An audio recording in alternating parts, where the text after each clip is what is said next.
অনেক দিন হয়ে গেল নিজের কোনো যত্ন নেওয়া হচ্ছে না। হ্যালো এভরিওয়ান, আসসালামু আলাইকুম। কেমন আছো সবাই? দেখতে দেখতে কিন্তু আমাদের মাহে রমজান মাসটা চলে যাচ্ছে, তো সবাইকে অগ্রিম ঈদ মোবারক। অনেক দিন ধরে ভাবতেছিলাম চুলের একটু যত্ন নিব, কিন্তু এত পরিমাণে অলস আমি, আর কাজে এত পরিমাণে ব্যস্ত থাকা হয় যে নিজের যত্ন নেওয়ার টাইমটুকু পাচ্ছি না। তো যাই হোক, আজকে তোমাদের সাথে ছোট্ট একটি টিপস শেয়ার করব। আমি সবসময় অর্গানিক জিনিসটাই ব্যবহার করার চেষ্টা করি, কিন্তু কি আর করার, এত পরিমাণে অলস হয়ে গিয়েছি যে অর্গানিক মেহেদি এনে দেন সেইগুলোকে প্রসেস করে দেওয়ার মতন আমার এনার্জি নেই। তো যাই হোক, এই মেহেদি প্যাকটা আমি কিনেছিলাম আড়ং থেকে। তো এই মেহেদি প্যাক কেনার পর আমি এটা ইউজ করেছিলাম একবারের মতন, তো বাকিগুলো পড়েছিল।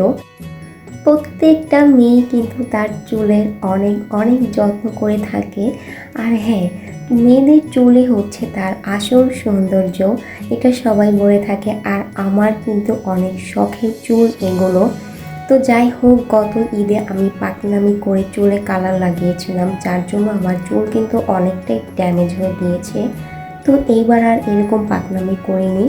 আর হ্যাঁ, এই হেনা প্যাকে কিন্তু আপনাদের এক্সট্রা কোনো উপকরণ মেশাতে হবে না। আমি জাস্ট এখানে নারিকেল তেল আর অল্প পরিমাণ পানি মিশিয়ে দেন এখানে অ্যাপ্লাই করেছি।